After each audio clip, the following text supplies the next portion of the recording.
Traders, welcome back to another Relentless recap. Now, there's this $10 loss that's not going away, which is not a trade that I even took today. I called Thinkorswim. You know, there was a trade yesterday that I was in on. I sold. The order was lagging, but I was all out. It popped up today, and it gave me an exit at a better price, but it's showing it as a $10 loss. So when I called in, the customer service representative, he was telling me, hey, it looks like the market maker actually had a better fill for that trade.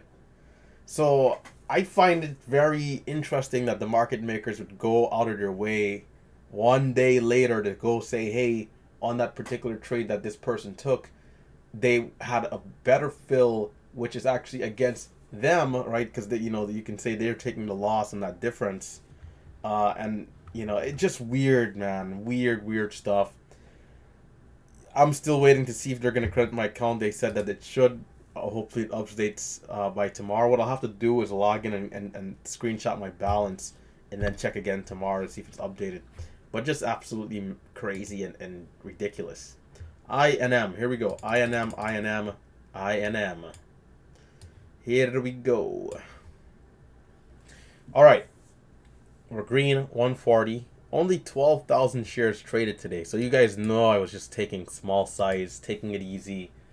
And this day was a day that started out with no gap scan. The market was so weak that we didn't have a strong leading gap or nothing obvious. So it was a high day momentum scanner kind of a day. Funny enough that this stock was actually higher up on the gap scan. And I ended up just checking it out, and it actually ended up being strong. So that was pretty interesting there. A little ironic, but yeah. So INM starts off fairly light volume at first, but then volume really starts to get in there as we get closer to 939. I noticed it over here at 42, and I was very passive. I think today's another day where I want to take a look at the live archive. So let's pull this up over here. Let's go to videos. Let's get the live archives going. Volume muted. Okay. Yeah, let's get the live archives going here. And let's see. BEAT was a candidate until it, miserably sold off. So you can see I saw it there early and it just didn't look like much. Now, the reason why it didn't look like much is because of the volume, right?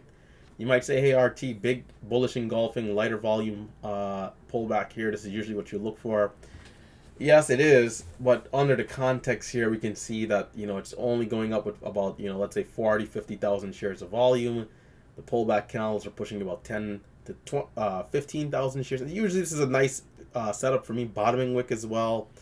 But I just thought, man, overall the volume is just far too light. You can see I kind of look at it there, and it's just... it doesn't look good. But if we fast forward a little bit more, we come back to it and we start to now see, okay, now it's starting to really look like something.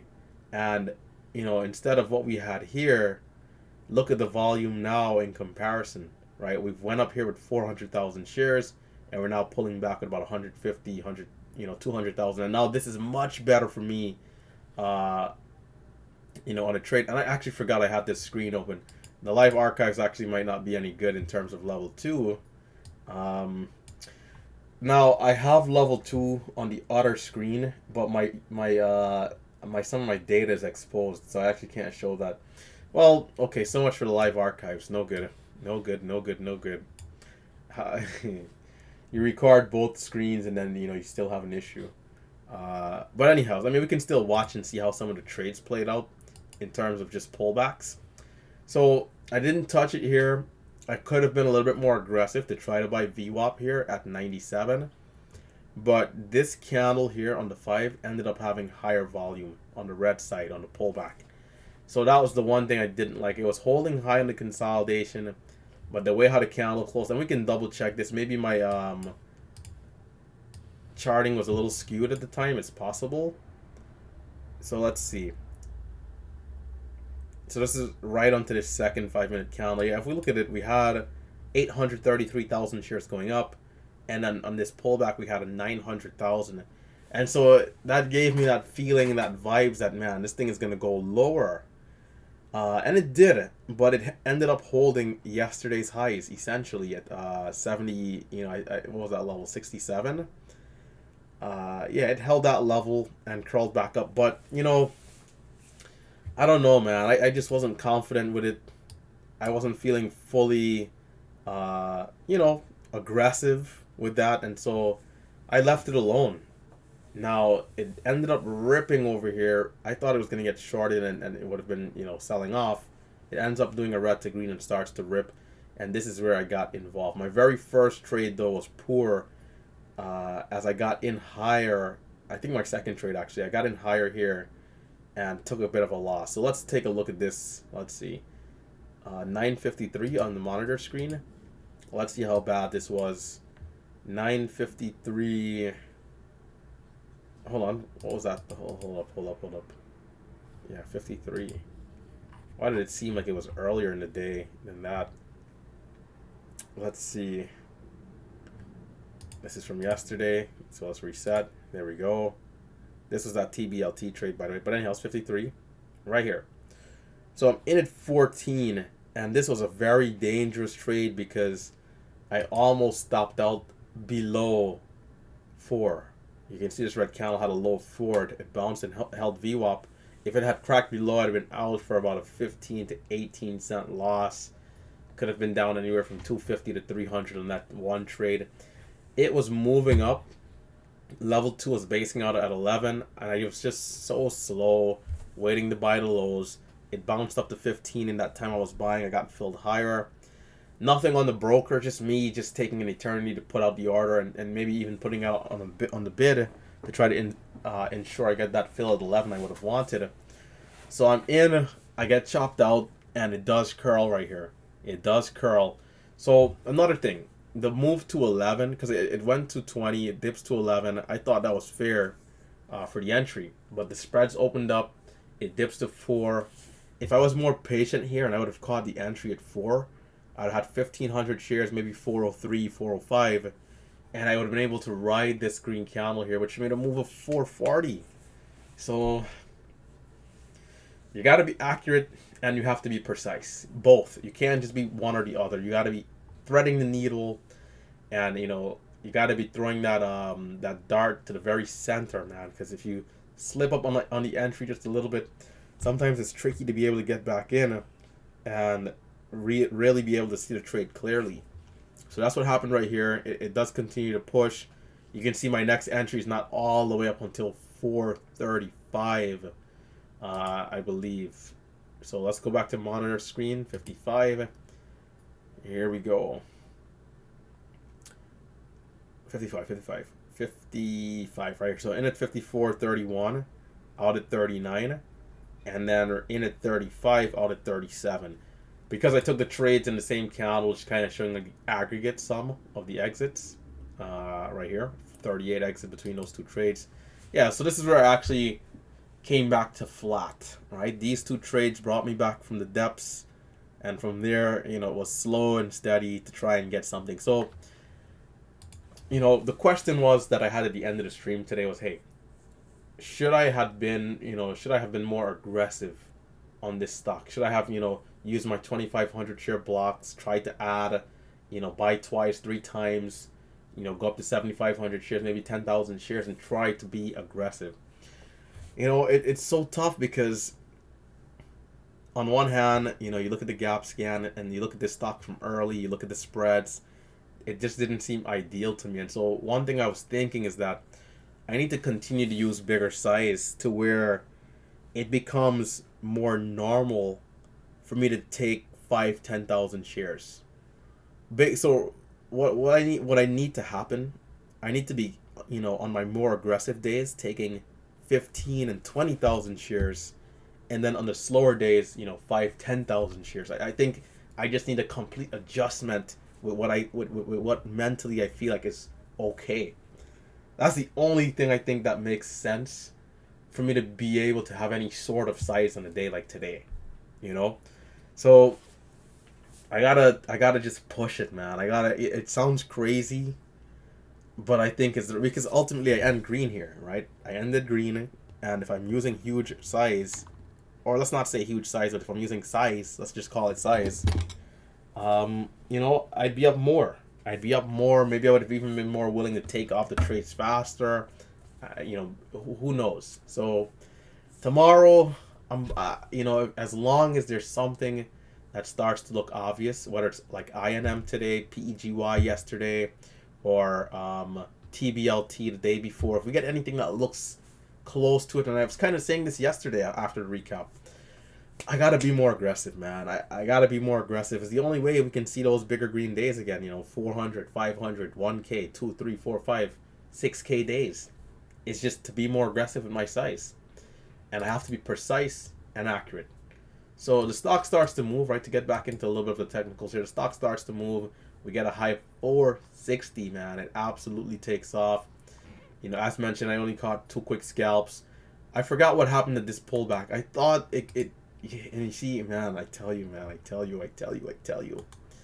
Previous high of day was a 23. I don't know what I was thinking at this particular point in time. We had a high of 40. It pulls back to 26. I don't know why I'm not in this trade. I have no idea why I'm not in that trade. I mean, we can also watch it over here. Time 57. Let's just see, and we can listen in as well as to what I was saying at that time. The Discord. For the highs, though. That was a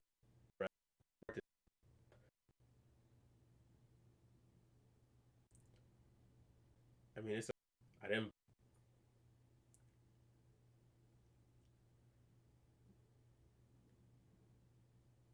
Mm, I didn't buy that because I wasn't sure if that was gonna keep going down. you know, Time. I mean, it's a reasonable pullback.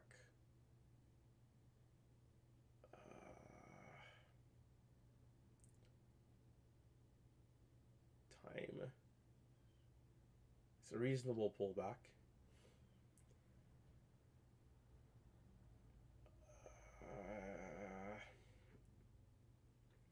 I mean, it's reasonable, but it's kind of hard to say if we'll recover fully. We need to start bouncing right now, though. Okay, good. There we go. There we go. 40. Okay, I think it means business here. Yep. That trade I highly contemplated on taking. Oh, man, it's sometimes so frustrating. The only reason, so I remember now, the only reason I didn't take it is because when it dipped down to 26, it wasn't obvious that 26 was going to be the bottom. And so what I needed to do was to then take it around 32, 31, 29, 30, anywhere there, and have my stop be at the lows of the pullback. Let's say 26, 22, anywhere in that range would have been fine. And I didn't do that. And that's how I missed this trade. And you can see how fast it bounced after. I'm like, it needs to start bouncing here. It looks good. It's reasonable.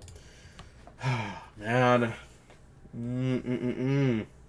Unacceptable. That's all I can say right there. Unacceptable, man. And I gotta stop being so fixated on wanting to catch the bottom. I think that's more of the issue as well. It's like, I saw 26, then I see 30, 32, 34. Then it's like, I'm at 30, 32. It's like, it doesn't feel as good as being in at 26. But at the end of the day, 26 is only 4 cents difference. Who cares? Who cares? In fact, if I'm in, to be honest, if I'm in at like 30, 32, it's not that bad to have my stop be at like 22, 10 cents. Because ultimately, what is the potential here? What was high of day? High of day was at 62. Well, hold on, no. High of day was at 57. Where's my phone? Let's do some quick math here, right? 57 less, let's see. 57 less 26. That is 31 cents. And so 57 less, let's say we get 32 entry, it's still 25.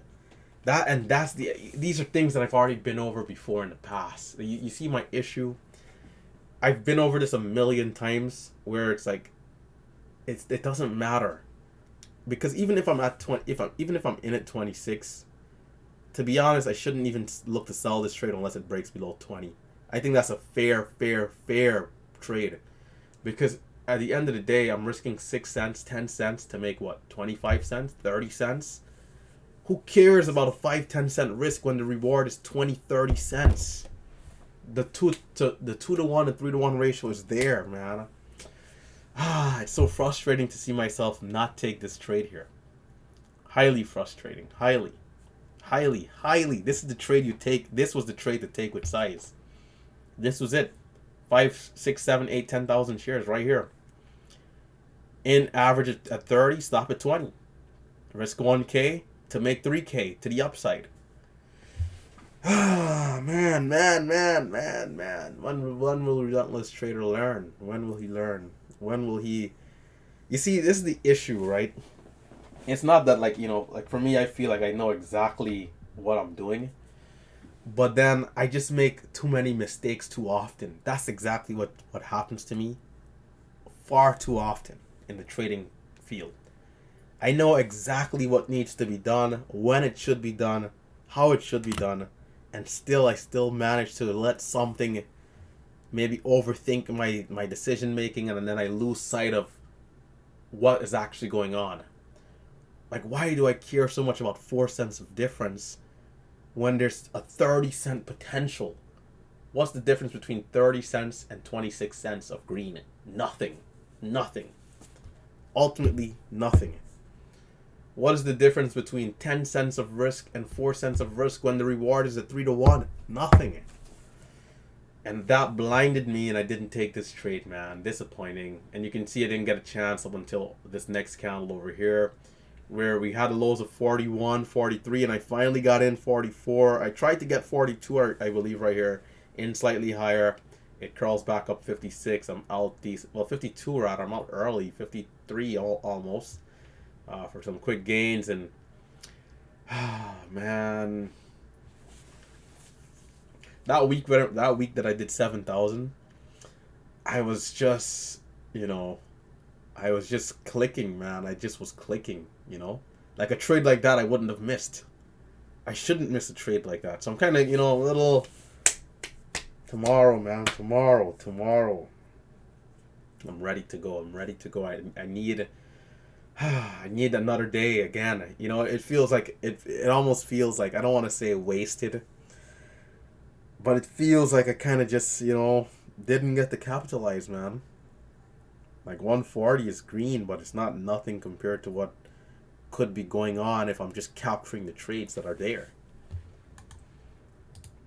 It's always something, some excuse, some reason why, it played out the way how it played out. And it's like, I'm tired of this, man. I'm a good trader. I need to do better.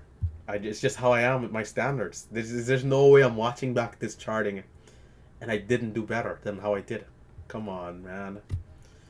Good old Relentless being hard on himself. But I think that's how it needs to be if I'm to continue to progress. So tomorrow I'm coming with more size. I'm going to look to be more aggressive. I'm going to look to be more quick. I'm going to look to be more sharp. I'm going to look to be more precise and accurate. That's the game plan. And, for the rest of the day, I reduced size because I felt like the better trades have came and went. And I think that was a good decision at this point. And so I think I had a scratch trade over here. And then a loss in at 69, out at 63, thinking that high of day was going to happen here with a big green candle, something like this. Didn't happen. Well, maybe not even that big, because that's all the way up to 5. Let's say like to 80, 88, maybe 87. That didn't happen. It tried right here. We had a high of 75. Then it sold off. And so yeah, guys, that was the day. Man, the short sellers right now are having a ball, because they're shorting these things right into this range. Like, I don't think anybody who's really sharp at shorting is short. They might have shorted right here. They might have shorted this pop at like 413 and maybe stopped out over high of day, which is why maybe we even had this move in the first place. That combination of high of day buyers plus short sellers covering. Okay, but then they might have lost the fight, but they're going to win the war here, because up once we get to 75 and it starts to have some trouble, it pulls back, it pushes here to 70, it rejects. It comes back here again, pushes to 75, it rejects. These are the areas here, especially over here, as it's coming up with lighter volume and, you know, not able to break over the 5-minute candle to make the new high with an obvious separation. I think anywhere here between, like, let's say 64 and 70 was for a short. It does come here again. You could have been a little bit on your toes here, maybe, but it rejects. And so if high of day is the stop, it rejects here. It tries again here. This would have been close. This could have potentially stopped you out. And if you stopped out too early, then it went without you to the downside, of course. But in this weak market, I don't think short sellers are that quick to get out of the trade, you know, because the sentiment is in their favor right now, which is weakness. And then here again, it gave another final opportunity. So people who are short covered into this range, and then maybe even reshorted, and now they're looking even much better, probably covering into the close. And you can see this bottoming wick here. It's probably some covering into the close that came down to yesterday's high. So yeah, guys, that's the day that's going to do it. It's been a Relentless Trader. I hope you guys did enjoy. Tomorrow, the goal is to be more aggressive. Got to be quicker, got to be sharper, got to be more firm with the trades. It's Wednesday and we haven't really seen any gains, man. We got to get it going. It's been a great week. It's been a great week, I think. There's no reason why I should only be up $200 on the week. This is madness. You know, it's just that I hold myself to a high standard. I expect nothing less than, once there's momentum, for me to be well into the green, and so we got to keep striving for that. We got to stay, you know, we got to persevere. We got to stay determined. We got to stay hungry. We got to stay aggressive. There's no need for me to tamper back if there's momentum here, and I think there is. So tomorrow. Here we go. Yes, I feel ready. I feel good. Time for the gym. Ladies and gentlemen, it's been RT. Hopefully you didn't have the headphones in. If you did, still give me that thumbs up for the excitement. Every day is like this for me. You see, it's the beauty of trading is that I'm ready to go again. I'm ready for tomorrow. Ready to dominate. Ready. I'll see you guys bright and early, 9 a.m. sharp. It's been RT, and I am, of course, signing out. Hit that thumbs up. Subscribe. Here we go.